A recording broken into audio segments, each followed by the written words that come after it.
please turn to number 158, Praise the Source of Faith and Learning, and rise in body or spirit as we join together in singing hymn number 158.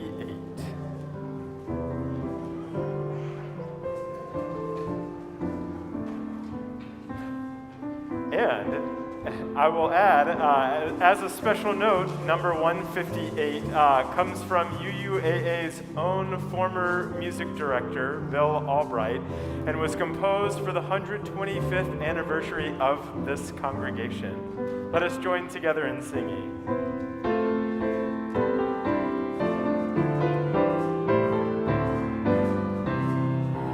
Praise the source of faith and learning that has sparked and stoked the mind with a passion for discerning how the world has been designed. Let the sense of wonder flowing from the wonders we survey keep our faith forever growing and renew our need to pray. Source of wisdom, we acknowledge that our science and our art and the breadth of human knowledge only partial truth impart. Far beyond our calculation lies a depth we cannot sound, where the purpose for creation and the goals of life are found. May our faith redeem the blunder of believing that our thought has displaced the grounds for wonder which the ancient prophets taught. May our learning curb the error which unthinking faith can breed, lest we justify some terror with an antiquated creed. Praise for might to probe the heavens, praise for strength to breathe the air, praise for all that beauty leavens, praise for science, music, prayer, praise for justice and compassion, and for strangers, neighbors, friends, praise for hearts and lips to fashion, praise for love that never ends. Please be seated.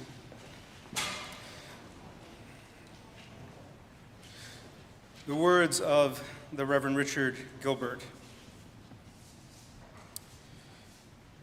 We bid you welcome, who come with weary spirits seeking rest, who come with troubles that are too much with you, who come hurt and afraid. We bid you welcome, who come with hope in your heart, who come with anticipation in your step, who come proud and joyous. We bid you welcome, those who are seekers of a new faith, who come to probe and explore, who come to learn. We bid you welcome, those who enter this hall as a homecoming, who have found here room for your spirit, who find in this people a family. Whoever you are, whatever you are, wherever you may be on life's journey, we bid you welcome. Good morning. Welcome to the First Unitarian Universalist congregation of Ann Arbor. Whether you are here right now in the sanctuary with us in person, joining us at this very moment on live stream from your home or elsewhere, or watching later this week on demand, we are grateful that you have made the choice to be together in community, either for the first time or once again. Our congregation has been meeting continuously since 1865, a voice of progressive spirituality and religion right here in Ann Arbor, and now in this time of virtual reach and outreach beyond Ann Arbor as well. I am the Reverend Manish Mishra-Marzetti, serving our community as senior minister, and alongside me in today's service are the Reverend Cassandra Hartley, our Minister of Community Life, Stella Anderson, our Director of Spiritual Growth and Development, Carter Smith, our Acting Director of Music Ministries, Mike Halerz, our Technological Consultant, Allison Halerz, our Pianist-in-Residence, and Erica Lyken, a member of our Lay Worship Leaders program. If you're a newcomer to our community, if it's still your early days of getting to know us, we invite you, if you're here in person, to join us following the service in Jackson Chapel, which when you leave those doors, it's the second right after you exit. In that space will be members of our staff and volunteer teams who will be available to answer your questions about our community and Unitarian Universalism more broadly. If you're live streaming us and are relatively new to our community, please take a moment now to say hello and introduce yourself, maybe share where you're joining us from. I know that there will be other members of our community who will be eager to warmly greet you. If you're watching later this week on demand, we invite you to also go to our website, UUAA.org, and fill out a newcomer survey so that we can stay in touch with you.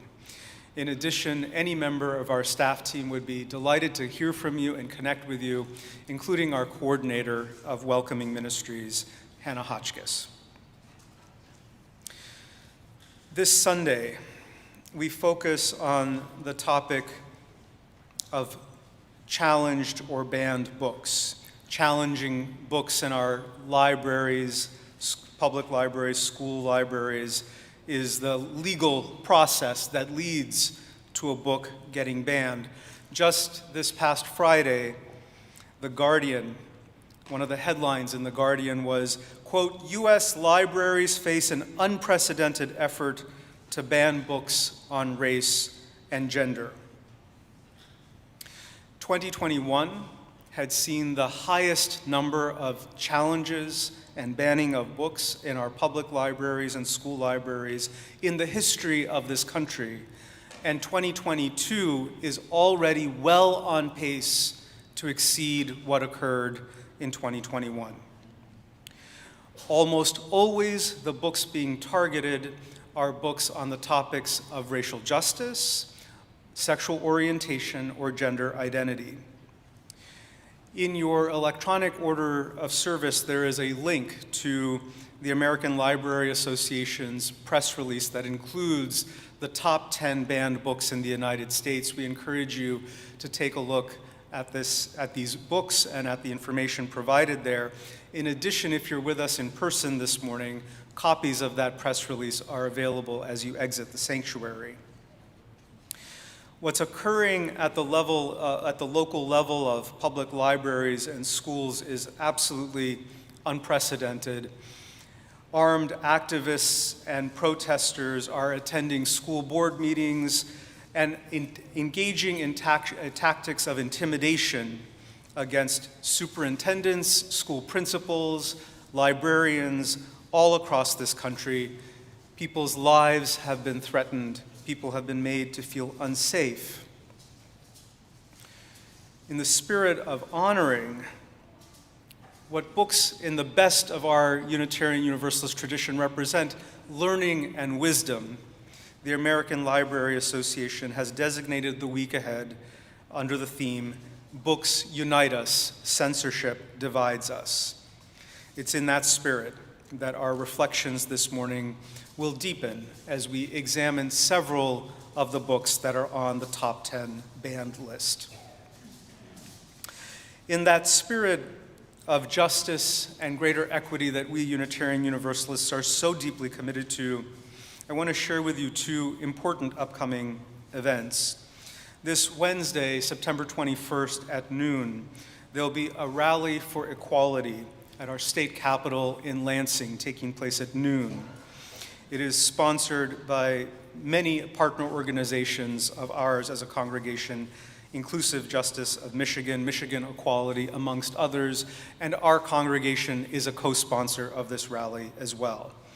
If you go to our website under the events, you have the opportunity to register to caravan or carpool if you could use a ride or you'd like to go up with other members of our congregational family. We encourage you to visit the website, and if you submit your information, you'll get plugged in that way. As one of the sponsors of this rally, I've been invited to offer the opening centering, the opening prayer for the entire event. I hope that many of you can join us there in Lansing on Wednesday. Next weekend, our community is hosting a very special guest, a dear colleague of mine, Reverend Allison Farnham, is the director of prison ministries, of Unitarian Universalist prison ministries in the state of Illinois. Reverend Farnham will be our guest next weekend, leading a workshop on Saturday, September 24th, starting at 10:30 in the morning in Foz Chapel, on the topic of restorative justice, how we can transform our systems of justice to reflect greater compassion and dignity for all. Following that workshop on Saturday, Reverend Farnham will be our special guest in the pulpit next Sunday. We hope you can join us for both or either of those events.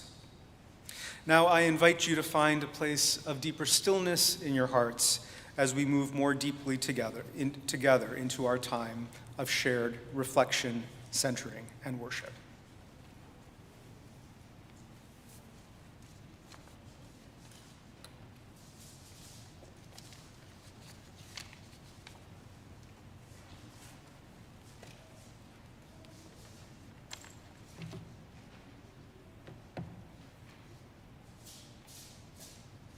Good morning, everybody. My name is Erica Lyken. My pronouns are they, them, theirs, and I serve our community in several capacities, including co-leader of the Racial Justice Arc. I'm a member of the LDT team, as well as a lay worship leader. A new program launched this year to support our community's laity in helping shape and participate in our Sunday services. I'm delighted this Sunday to help lead our congregation in lighting the chalice together and reciting the covenant. I love that at UUAA, the opportunity is always available for us to step into active community together. We are called again and again to get uncomfortable, show up anyway, and to build and shape the community and world we wish to live in. This Sunday, Isaac and Graham will be joining us to light the chalice. They seemed very eager and willing. Thank you both. And so as we physically light our chalice in the sanctuary, if you're joining us online, you please feel free to light your own chalice at home. And as you do so, you can share in the chat. This chalice is lit in sharing where you're living and where you're joining us today. So let's join our voices together in the spirit of community. Please join as we say, we light this chalice for the light of truth. We light this chalice for the warmth of love. We light this chalice for the energy of action. We light this chalice for the harmony of peace. Thank you both for helping, and Mark, thank you for helping too. So, another way we are reminded of our commitment to be in healthy relationship with one another are the words of our community's covenant. So please join again together with me as we say the covenant together. The spirit of this church is love, and service is its law. This is our covenant with each other, to dwell together in peace, to search for truth in love, and to help one another. Thank you.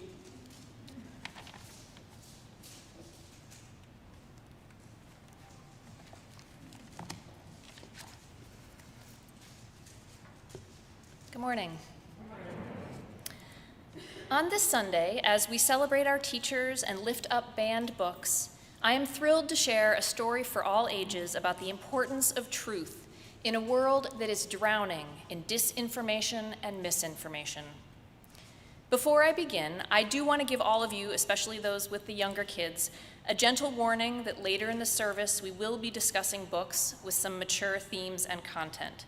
So it may be a particularly good day for your children to participate in SGD classes rather than stay in the sanctuary. We will be singing them to their classes in a little bit, and if you as a parent did not have a chance to check them into a computer, I ask you to come along and do so at that point before coming back to the sanctuary. And now, rated G for general audiences, I bring you The Sad Little Fact, written by Jonah Winter, illustrated by Pete Oswald.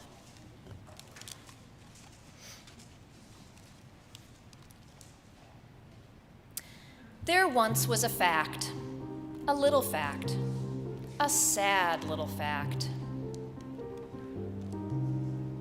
No one took the fact seriously. They laughed at it and called it names. You're just a lie. I don't believe you. Then they'd walk right past it or step over it without so much as a blink. The sad little fact just had one thing to say back. A fact is a fact, which shouldn't have been such a big deal, but it was.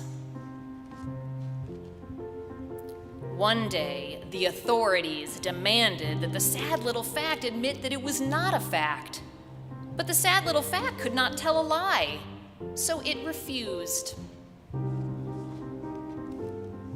Now the authorities grew angry, and they hurled the sad little fact into a big box, closed the lid, and buried it deep underground. And that was that. Inside, the sad little fact saw that it was surrounded by other facts.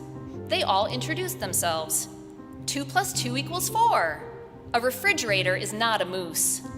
Christopher Columbus did not discover America. Human beings are members of the ape family.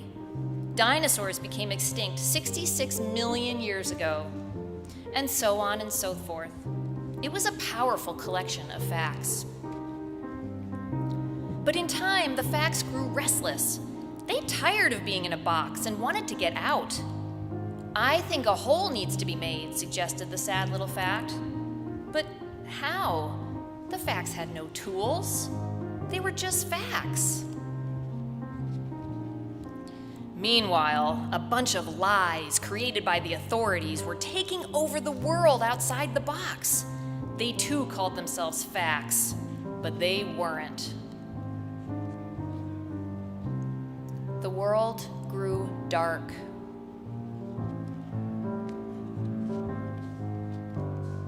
A hardy band of fact-finders were troubled by the situation. "Where are the real facts?" they cried. "Where have you buried them?" But the only reply they got was, "These are the facts." And so the fact-finders started digging. Equipped with only shovels, flashlights, and a need to know the truth, they dug a tunnel deep, deep underground. At last they heard voices, the sound of facts hoping to be discovered, and found the box. They hoisted it out of the darkness and let out the facts. In the clear blue light of day, the facts were glorious in all their factual splendor. The earth revolves around the sun, and people are causing the earth to get warmer. "A fact is a fact," cried the sad little fact, who was not so sad anymore. "A fact is a fact," they all cried out in unison. Some people chose to ignore the facts, turning their backs and walking away in a huff. But for those with minds to think and a need to know the truth, the facts could not be denied. And that's a fact. The end.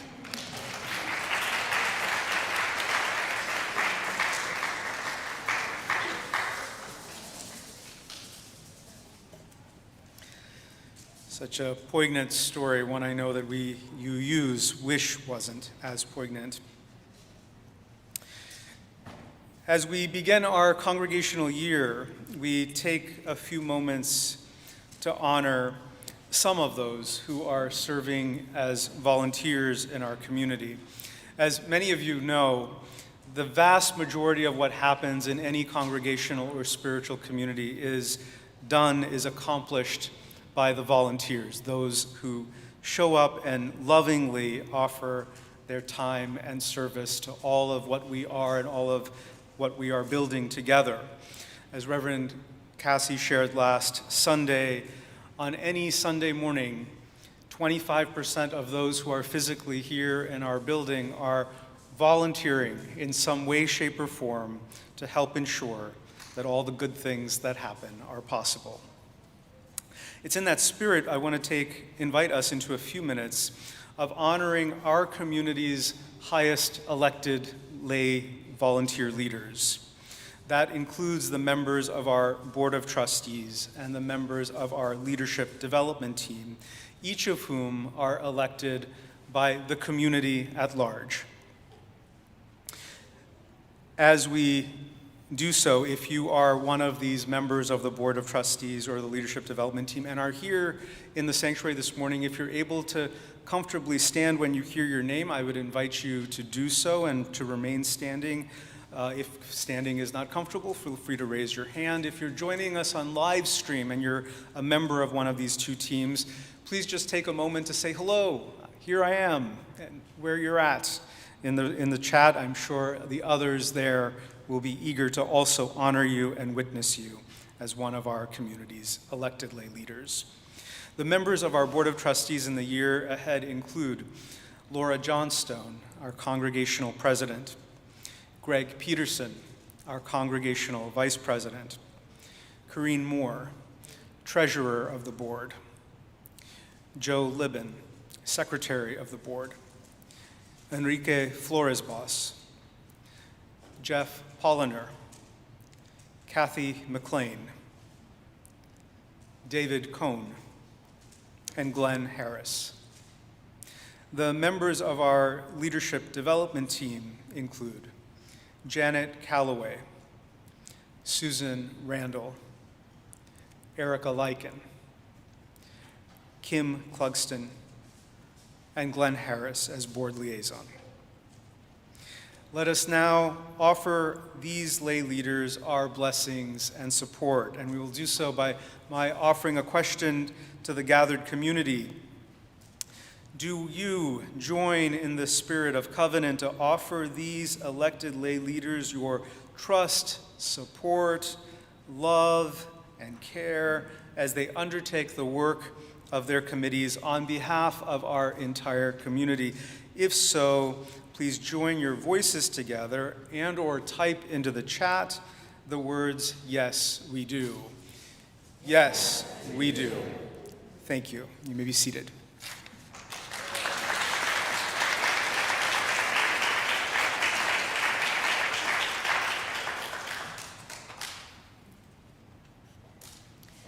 This week, our children and youth begin another year of spiritual growth and development classes. The SGD program gives each of us, regardless of our age, a place to learn with and from each other. It gives us a place to explore our identities, our history, our community, and our sense of what is sacred. It gives us a place to ask the big questions and feel supported as we search for our own answers. And so we take this time to offer teachers and learners of all ages our love and support for the journey ahead. We begin by recognizing the many volunteers who make our SGD program possible. As I call out each group, I ask that members of that group please stand if you're willing and able, and remain standing. And if you're joining us online, if you could just take a moment to say, again, here I am. So I'd like to start with our Spiritual Growth and Development Committee. Tim Miller, Charlene Mangy, Kyle Peller-Kosbar,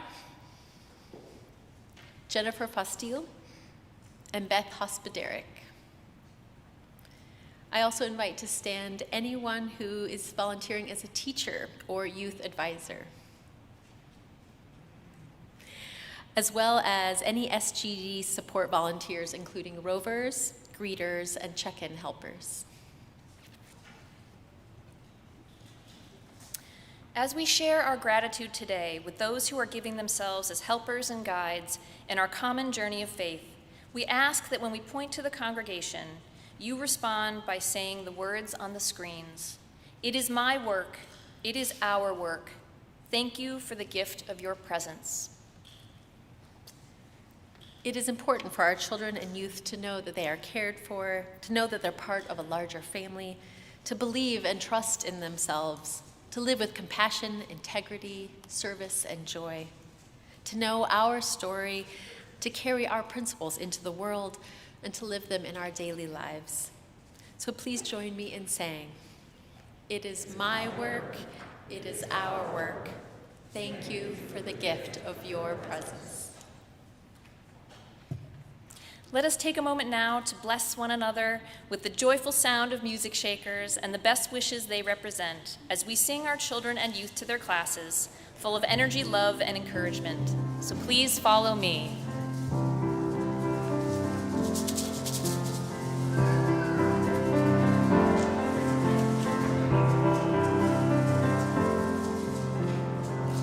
Where you go, I will go, beloved. Where you go, I will go. Where you go, I will go, beloved. Where you go, I will go. For your people are my people. Your people are mine. Your people are my people. Your divine, my divine. Where you go, I will go, beloved. Where you go, I will go. Where you go, I will go, beloved. Where you go, I will go. For your people are my people. Your people are mine. Your people are my people. Your divine, my divine. For your people are my people. Your people are mine. Your people are my people. Your divine, my divine.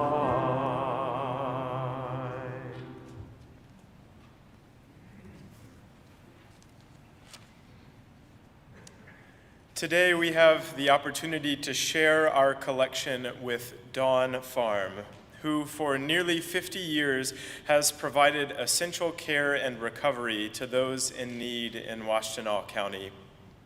A representative from Dawn Farm was scheduled to be with us this morning to share more about their mission and vision, but unfortunately, due to an illness, is unable to be with us here. So instead, I am happy to share a word about their mission.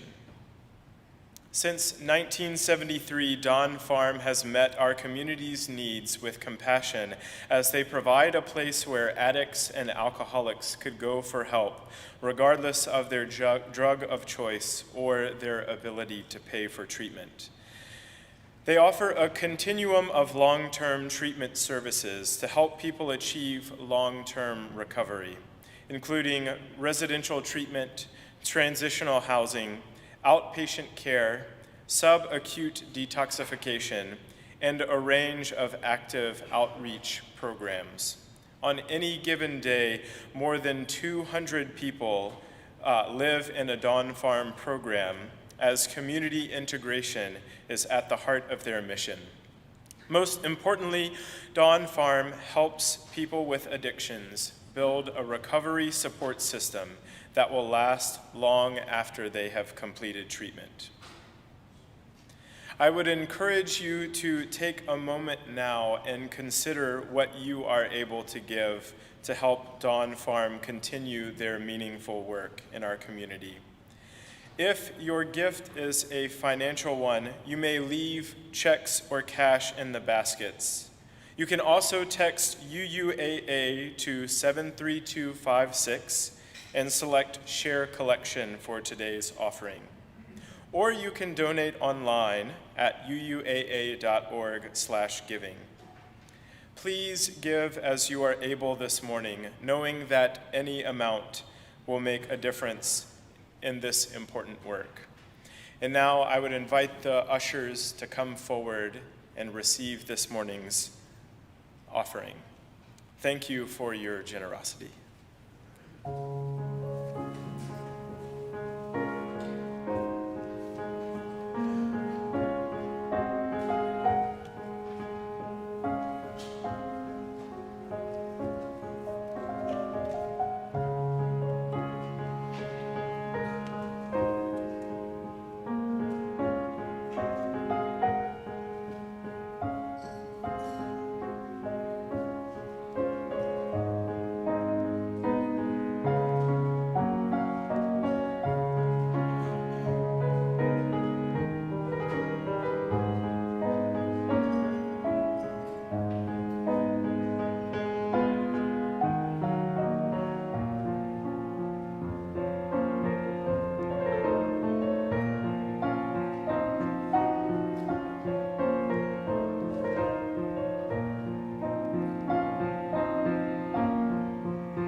And now I invite you to rise in body or spirit as the ushers come forward now and we dedicate our offering. Please join with me in saying, "To the work of this congregation, which is weaving a tapestry of love and action, we dedicate our lives, and these are offerings." Thank you. And I would invite you to remain standing And join in singing number 287, Faith of the Larger Liberty, number 287.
There is another world, but it is in this one. W.B. Yeats. This quote opens Sherman Alexie's novel, The Absolutely True Diary of a Part-Time Indian. It's a quote that perfectly captures this semi-autobiographical novel, which is written from the perspective of a 14-year-old Native American boy named Junior. Junior is trying to straddle two worlds in one: the world of the Spokane Reservation where he lives, and the rich, all-white high school where he decides to attend so that he can pursue his goals. In many ways, he can't win no matter which world he tries to live in. At home, he is bullied for his physical differences. He was born with hydrocephalus, so he has a large head, a speech impediment, and is prone to seizures. He's also impacted by the poverty, alcoholism, violence, and other consequences of intergenerational trauma in his community. But at his new school, he doesn't fit in. He faces racism and bullying because he's not rich and white. To make matters even worse, his decision to switch schools causes him to be ostracized by his community and by his best friend. Throughout the novel, he faces many challenges, so he uses his love of drawing cartoons and writing in his diary as a way to cope. The book has been banned or challenged many times since it was first published in 2007. Some of the reasons for banning are fairly typical, like swearing and references to masturbation. It definitely has both, although as the mother of two teen boys, I can tell you it was much milder than what I know they hear on the bus or in the school hallways. Other reasons for banning include that it promotes racism or bestiality, which is a reference to a very racist joke that one of the white characters repeats to put Junior down. So it's hard to understand how this section promotes racism when the whole point of the section was to show how harmful racism is. And I don't even know where to start with bestiality. Even if you took the joke out of context, it in no way promotes bestiality. Another reason it was banned was because it was labeled anti-Christian, referencing a section where Junior has faced multiple losses and is grieving so deeply that he feels like God and Jesus are mocking him. So he draws a cartoon about Jesus' disciples farting and burping to mock him back. The one reason for banning that did give me pause came in 2021. Those bans were because of several accusations of sexual misconduct that had come out against the author Sherman Alexie, who in turn confirmed and publicly apologized for some of them while denying others. It was interesting to read the book knowing this, especially the sections where his character Junior is grappling with his tendency to objectify a white girl that he has a crush on. The writing in these sections is brutally honest in revealing ways, and both the writing itself and the stories about Alexie's past could open the door for many difficult but important conversations about sexism, racism, and power. What I found most compelling about the book, though, was the way it explores the topics of grief and belonging. We see how Junior's struggle to belong and the many losses he experiences are in some ways specific to his life on the reservation. And that perspective is critical in a dominant culture that so often silences Native American voices. And we also see the ways in which his pain is universal.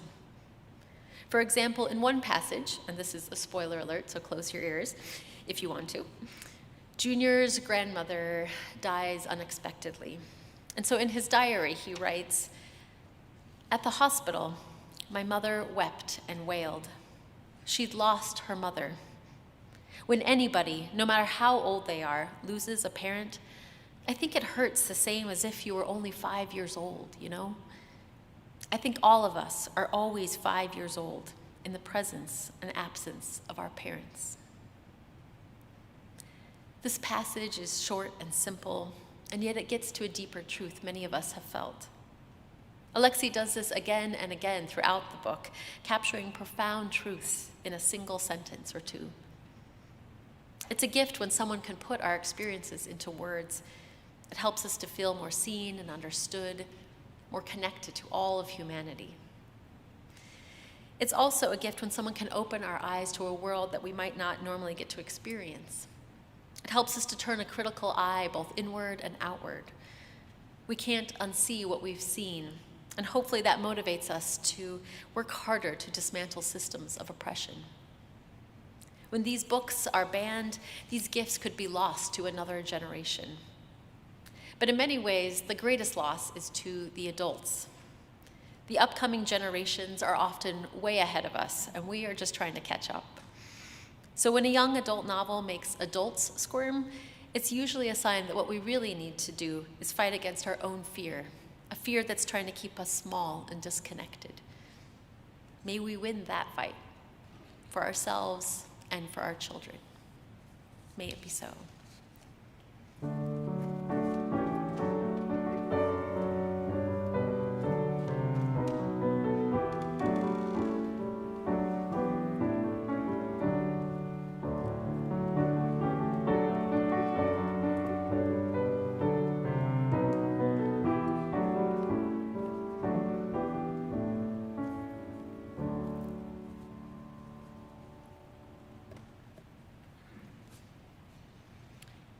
I don't want to be a girl. I don't want to be a boy either. I just want to be myself.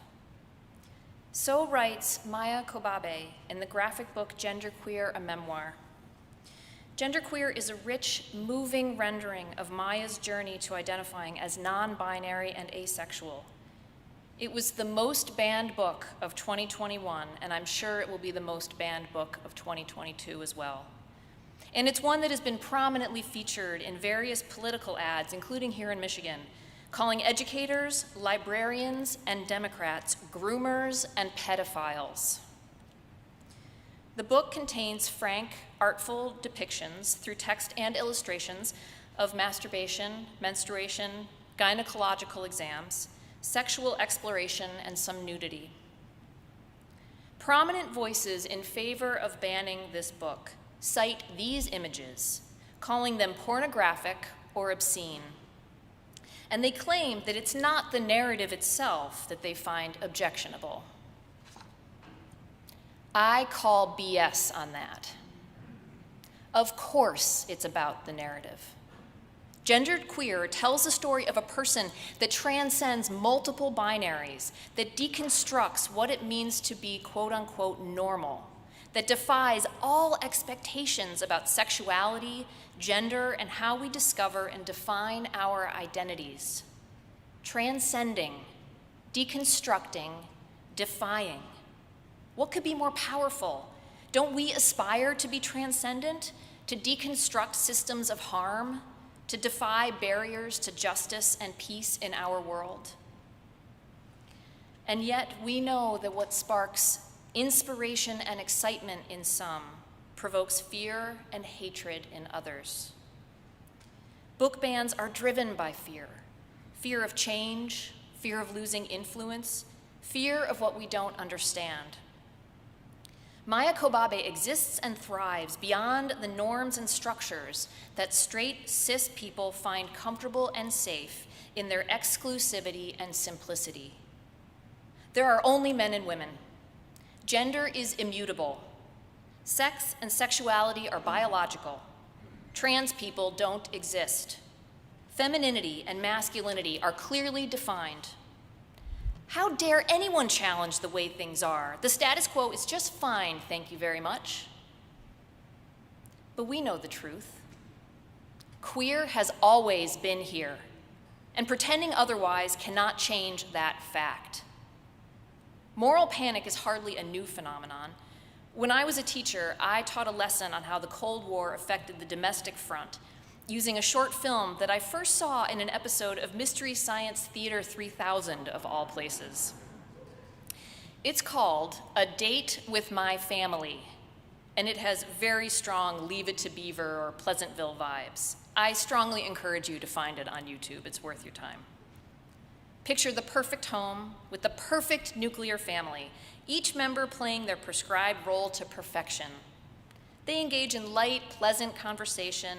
They relish their clearly delineated gender roles, and they never, ever deviate from this perfect picture of domesticity. This was a real piece of propaganda created by the federal government to make sure Americans knew exactly how they were supposed to behave. Being yourself was not an option if it meant transcending or deconstructing or defying traditional roles. Thankfully, some of these expectations have shifted in the decades since then, but the pattern is unmistakable, and we have a long way to go. Too many have had to hide for too long. The thing about the genderqueer journey, or one of the things that makes it especially interesting, is that Maya grew up in a very welcoming, loving, inclusive, progressive family. Maya's sister is queer. Maya's mom and dad rejected traditional gender roles for themselves and their children. They openly embraced Maya when Maya came out. Maya had supportive and loving friends and attended progressive schools. And yet, Maya struggled. Imagine the pain and trauma for people without support systems or resources to understand and accept themselves. As Maya said in an interview, queer youth are often forced to look outside their own homes and outside the education system to find information on who they are. Removing or restricting queer books in libraries and schools is like cutting a lifeline for queer youth who might not yet even know what terms to ask Google to find out more about their own identities, bodies, and health. When you remove those books from the shelf, or you challenge them publicly in a community, what you're saying to any young person who identified with that narrative is, we don't want your story here. Books like Genderqueer save lives. I found some devastating statistics compiled by the Trevor Project, the world's largest suicide prevention and crisis intervention organization for LGBTQIA+ young people. And as a side note, I discovered that the Trevor Project website alerts visitors that pressing the escape button 3 times quickly will send the page back to Google. Because too many of our kids still have to hide who they are, often from the people that are supposed to love and protect them. According to the Trevor Project, LGBTQ youth are more than 4 times as likely to attempt suicide than their peers. More than 1.8 million LGBTQ youth from the ages of 13 to 24 seriously consider suicide each year in the US, and at least one attempts suicide every 45 seconds. 45% of LGBTQ youth seriously considered attempting suicide in the past year, including more than half of transgender and non-binary youth. This is an entirely preventable tragedy, and it requires decisive action. Show up to school board meetings. Donate books to libraries and youth groups. Stand up for teachers that want to provide a safe space for queer youth. Support organizations that fight censorship. Push back against parent groups like Moms for Liberty that are organizing furiously right now to control what kinds of stories our kids can access. Talk openly and honestly to your friends and family that might be vulnerable to the other side's arguments. And read these books for yourselves. Genderqueer is revelatory. We need these stories. Queer kids need queer stories. I want to leave you with my favorite passage from the book. Maya writes, "As I pondered a pronoun change, I began to think of gender less as a scale and more as a landscape. Some people are born in the mountains, while others are born by the sea. Some people are happy to live in the place they were born, while others must make a journey to reach the climate in which they can flourish and grow. Between the ocean and the mountains is a wild forest. That is where I want to make my home. May we all make our home in a landscape of love and welcome."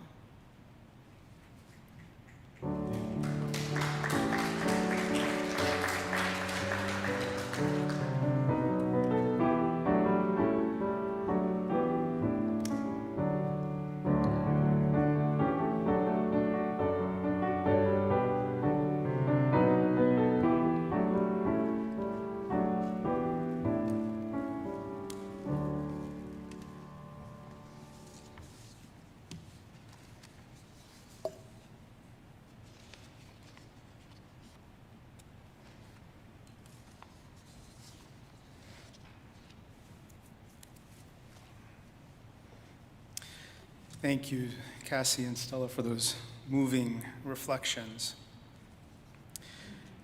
I'd forgotten until I'd heard Stella share her reflection that it was as a teenager going through my own version of crisis and confusion around sexual orientation, sexual identity, that I turned to the public libraries of Pittsburgh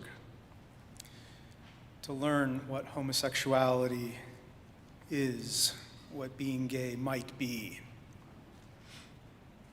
Our libraries can be life-saving, and in fact, for many of us, are.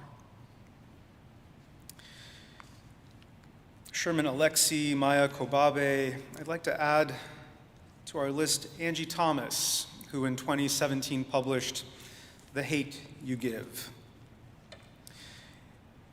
Angie Thomas is a Black author.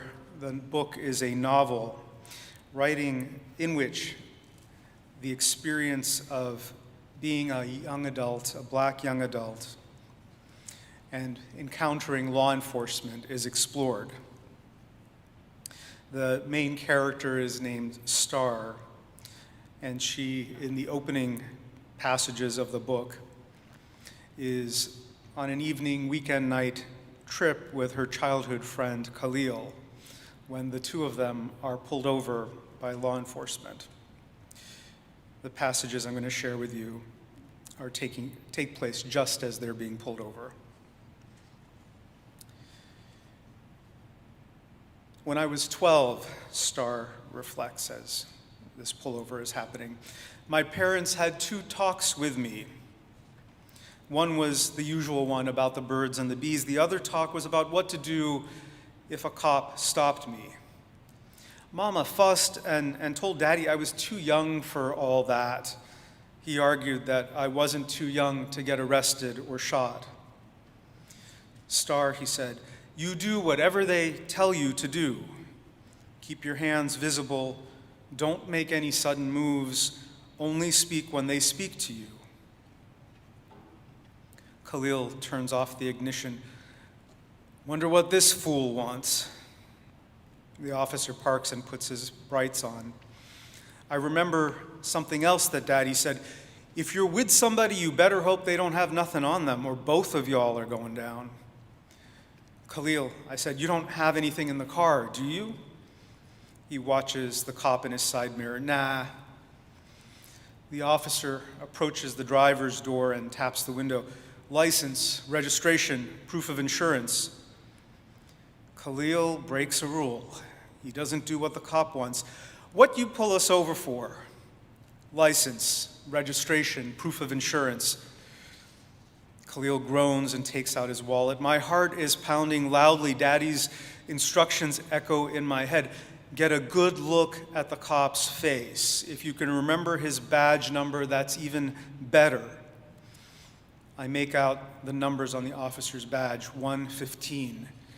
He's white, mid-30s to early 40s. He has a brown buzz cut and a thin scar over the top of his lips. Khalil hands the officer his papers and license. Officer 115 looks them over.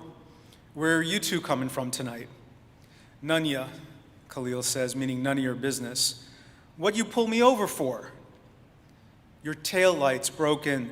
So you gonna give me a ticket or what? Khalil says. You know what? Get out of the car, smart guy. Man, just give me a ticket. Get out of the car, hands up where I can see them.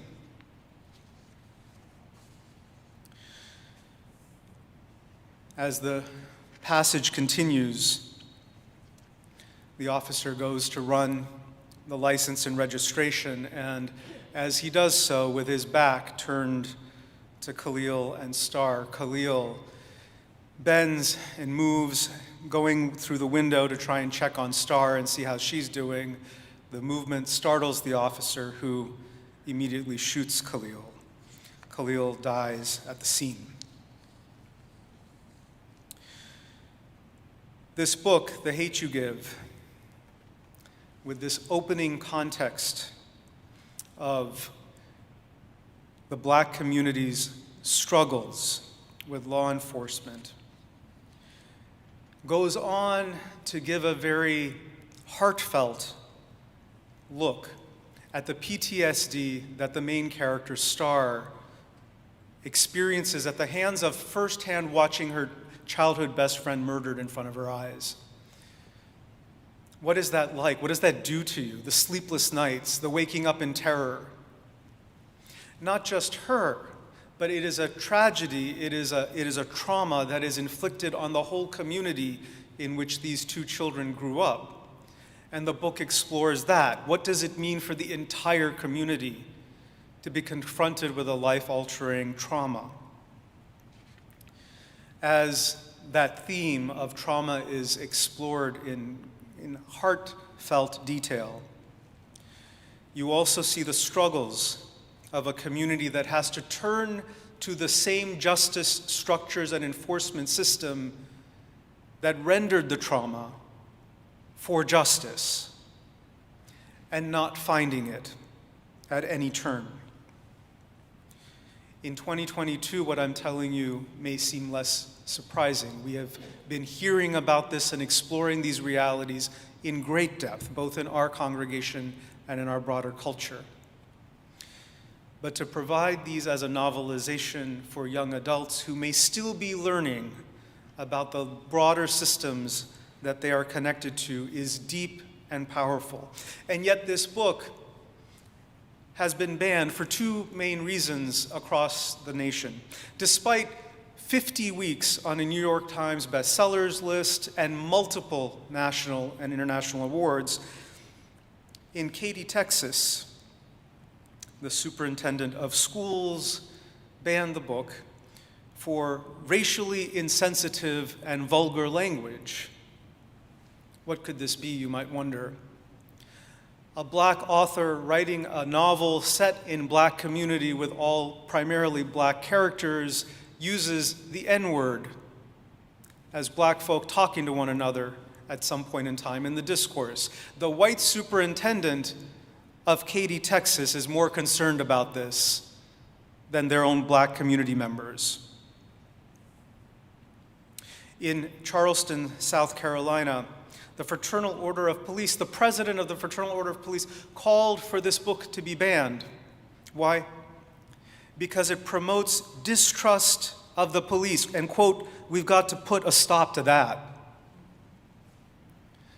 A novelization that depicts a community that has faced oppressive and brutal policing and law enforcement, a novelization that accurately depicts that reality, is insensitive to the police. I think you're getting a flavor of the conservative social agenda that is fueling this spiraling national trend to make ideas illegal and to ban books. May we hold the needs of that in our hearts.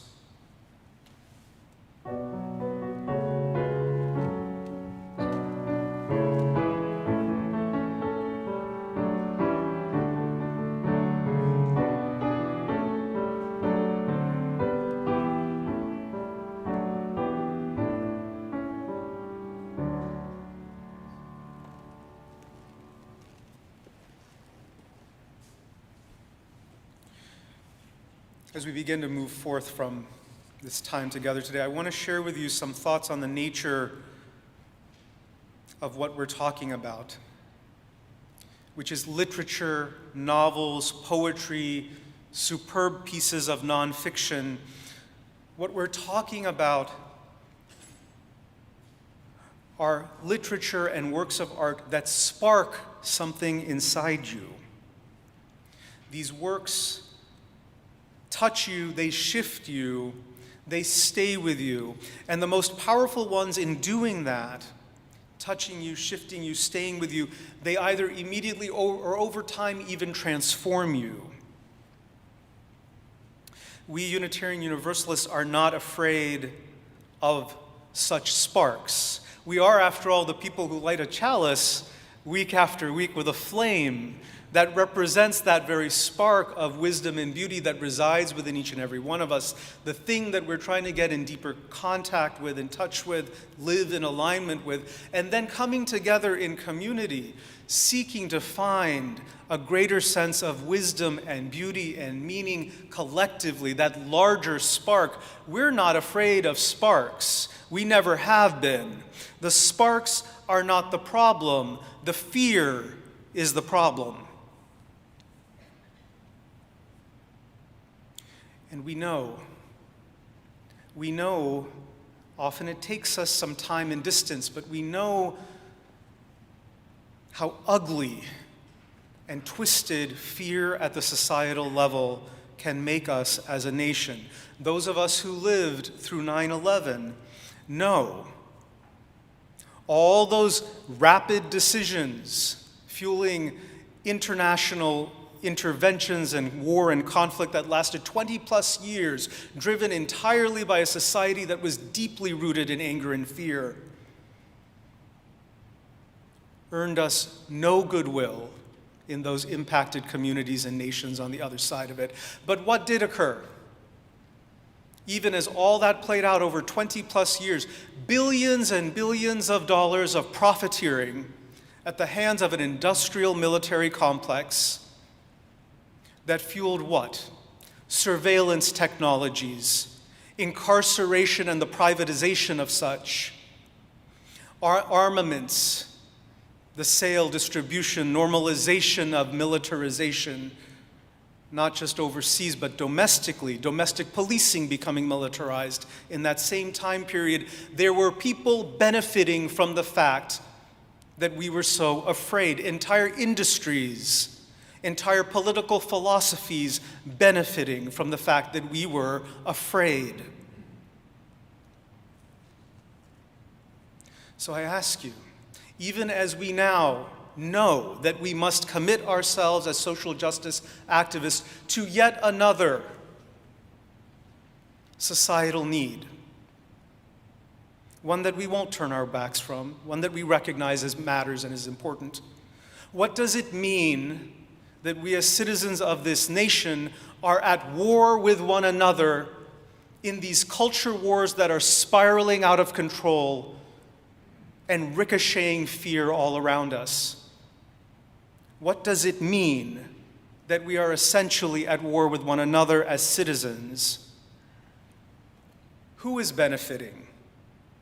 What industries are benefiting?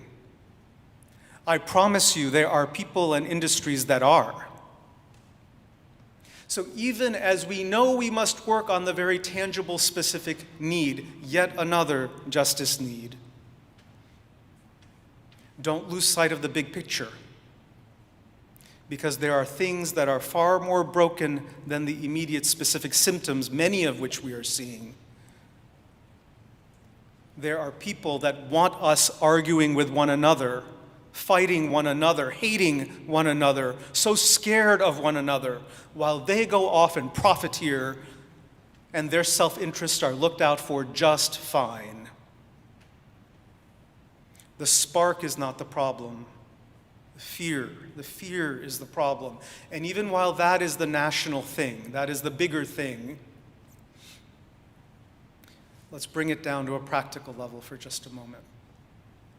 I often hear from congregants, I don't know what to do. I've got the family member who, when I see them at Thanksgiving or Christmas, their political ideology just drives me bonkers and I don't even want to be in the same room as them. Or I've got this coworker who is rejoicing that Roe v. Wade got overturned and I have to share office space with them. I can't get out of being in the same building with them. I don't know what to do about it. We don't always have to start with the most difficult, hardest social interaction for us to figure out. In fact, I always encourage us. There's a reason why I call us a community of practice. We can practice the skills that we need in those very hard situations here at an easier level with people we mostly agree with. Mostly. 80%-ish often, but not 100, no. We have different ideas of strategy, tactics, sometimes values or approach. But you know what? Compared to the broader society, we're pretty much thinking alike. And yet even our variations and gradations of difference bring up strong energies in us. Even when we're talking to one another as committed progressives, the energies get strong and amped up. Notice that. Just trying to talk to people who mostly agree with us can be hard. Shouldn't even be trying to tackle the other harder, exponentially harder stuff yet. We can practice with one another. The thing that is needed is de-escalating ourselves. First and foremost, de-escalate yourself. What does it mean when we show up with that hard, aggressive energy? We're angry about the difference, the shades of difference, trying to, you're wrong. You missed all these other little points. Don't you get it? You're being the problem by not getting it. When was the last time any of us have changed our mind because somebody's acting aggressive and pushy with us? We generally don't. I have yet to see it happen. But from a place of de-escalating that energy in us, we can arrive at curiosity. Tell me about your life journey. How did you arrive at those sets of experiences or understandings? Would it be okay if I shared some of my own? We can arrive at deeper relationship. We don't need to change other people in order to be present to them, in order to hear their journey and their humanity, in order to deepen relationship, in order to show up as love rather than as aggression. From that place of de-escalation, something deeper is actually possible. And through that depth of relationship, both people might emerge changed. This is who we are as Unitarian Universalists. This is what we are committed to as members of this community in the spirit of covenant that binds us all. May it continue to guide us well.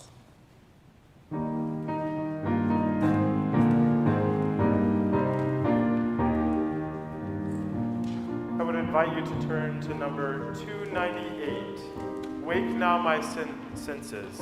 Number 298. And please rise in body or spirit as we join together in singing verses 1, 2, and 4.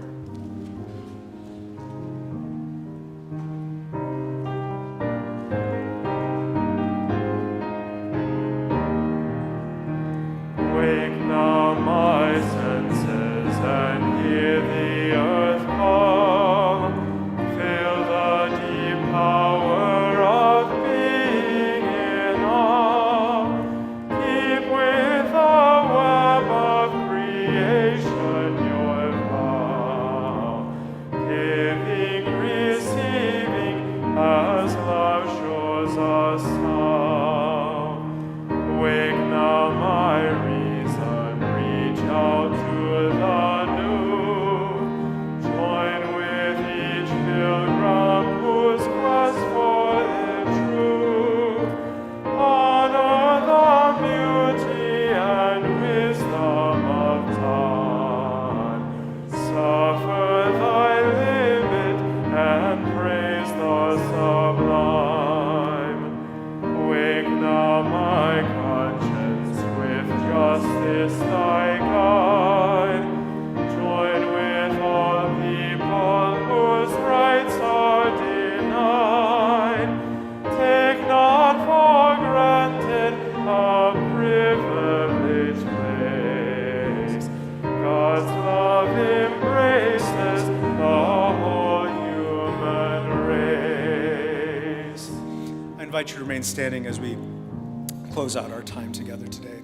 As you head into this new week, this week that the American Library Association has invited us to consider this trend of banning ideas, of banning books, go forth holding fast and true to our Unitarian Universalist commitment to freedom. Freedom of ideas, freedom of expression, freedom of belief, the freedom to be who we each are, because that is inherent.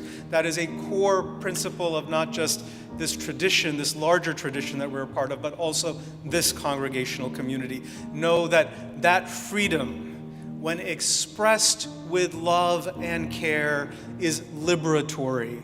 It creates more freedom for others to live with as much possibility as we each find in our own. Go forth knowing you're supported and loved and cared for as you seek to honor that and bring that alive in your life and the wider world until we are together again. Go in peace.